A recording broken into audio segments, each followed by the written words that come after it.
this video, managa na po ng mga gahi nga kusog. Gahi sugoon, kusog mo kaon ba?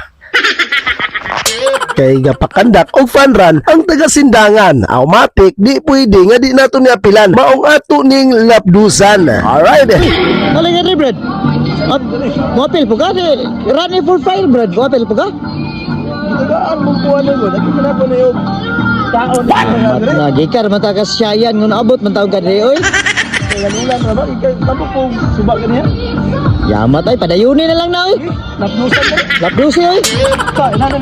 Sayo sa buntag, naghinahinay nagpangabot ang mga power managan diri sa kultural sa sindangan. Og intak masad ang tanan samot na ning mga traffic enforcer na power kaayo. Kita diri, ready na ang mulapdos. Kay kaniya kong kauban, igagaw ning Usain Bolt na champion sa dagan pod. Di jud ni mapugan, samot nagkaon, muhisgutan. Sumatik register tadaan, ay hata mo dagan. Basin di niya tatagaan, ug tubig unya inigdagan. But before we run mga lodi, we must first condition our body. That's why we should stretch our joints and muscles to prevent injury when we run in 5 kilometer. That's why mga lodi, we shake our body and really enjoy the stretching session together with the elite runners of Sindangan. After stretching, my fellow elite runners from different parts of Mindanao, I give them a massage before the run. Og dire, way pagdugay og way paglangan. Plasta rami, kay ready na ang gunshot. In 3, 2, 1, haladagan. Chill lang ni sa among dagan. Kay basa ang tubig sa dalan. Oh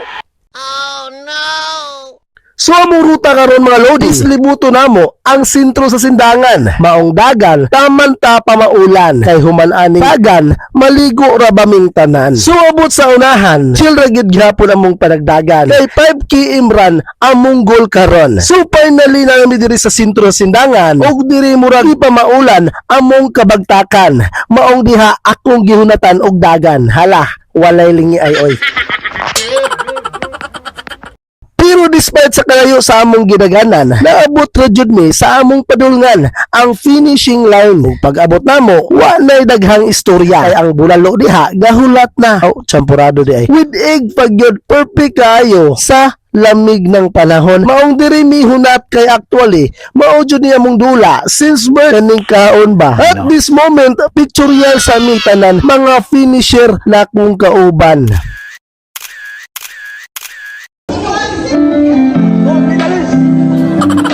O dayon, diri na nga mong ipakahinaman nga part aning sumba nga magpasingulan. Og mao ni, first time na mong gibuhat nga malayaw nga nagpasingulan mga lodi. Murag gid mga bata diya nga kadula sa ulan. Actually gibasa ra mi ani sa mga fireman. Kay mao ni ilang highlights para ibapod ug enjoy kaayo ning styla. Maong kami hala lukso og sayaw. Basta lingaw kaayo and go with the vibes lang. Why killjoy oy? Kay para ma-enjoy. Mao ni fun nga ran. Human sa dagan, basa-basa sa ulan o sa tubig di ay. Pero fun ra gihapon sa sumbahan, diri ra ni sa sindangan. Alright.